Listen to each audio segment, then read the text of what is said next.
Public स्पीकिंगची भीती वाटते, एखाद्या ग्रुपसमोर मोठ्या लोकांसमोर बोलायला फाटते, this is the right video for you. Good morning everyone.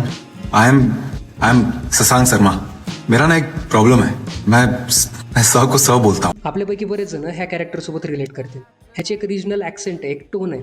आपल्यामध्ये जसं सोलापूर, कोल्हापूर, विदर्भातले असते ना, सेम तसंच. आणि याच्यामुळे त्यानं प्रेझेंटेशन करायला, लोकांसमोर बोलायला घाबरतं. एवढं घाबरतंय की हॉटेलमध्ये ऑर्डर द्यायला सुद्धा भीती वाटते. का तर मी काहीतरी चुकीचं बोलेन. सो तुला सुद्धा जर तुझी टोन असेल, तुझा आवाज, तुझी मातृभाषा याच्यामुळं जर पब्लिक स्पीकिंगमध्ये अनकम्फर्टेबल वाटत असेल ना, या 3 गोष्टी करायच्या. Number 1, record your self. मला माहिती आहे स्वतःचा आवाज ऐकायला ना एकदम अनकम्फर्टेबल वाटतं, पण रोज 2-4 मिनटं स्वतःचा एक व्हिडिओ रेकॉर्ड करायचा. कोणत्याही रँडम टॉपिकवर बोलायचं आणि तो रेकॉर्ड करायचा. जोपर्यंत स्वतःला बघणार नाही, ऐकणार नाही, तोपर्यंत कसं कळेल की चुका नेमकं होत्यात कुठं.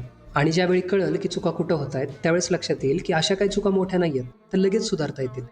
एखाद्या स्पीचमध्ये, प्रेझेंटेशनमध्ये आपण जेवढं फास्ट बोलू, तेवढे आपली रिजनल ॲक्सेंट बाहेर येते, तेवढं थोडंसं अनकम्फर्टेबल वाटतं, थोडंसं इन्सिक्युअर वाटतं. So slow down. Ted talks बघा, भाषणं बघा, जेवढे पण ग्रेट स्पीकर्स आहेत, एकदम स्लो बोलतात, कॉन्फिडंट दिसतात त्याच्यामुळे ते. नंबर 3, सॉरी माझा आवाज असा आहे, मी इकडचा आहे, मी तिकडचा आहे, त्यामुळे माझी भाषा जराशी वेगळी आहे, समजून घ्या.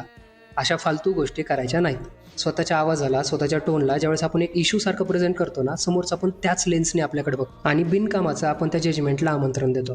तर या 3 गोष्टी करा. यूट्यूबवर व्हिडिओज बघा, प्रॅक्टिस करा आणि बघा तुमचं स्पीच, तुमचं क्लॅरिटी, तुमचा कॉन्फिडन्स कसा बूस्ट होतो. शेवटी एकच सजेशन राहील की own your voice with grace and use it to communicate better.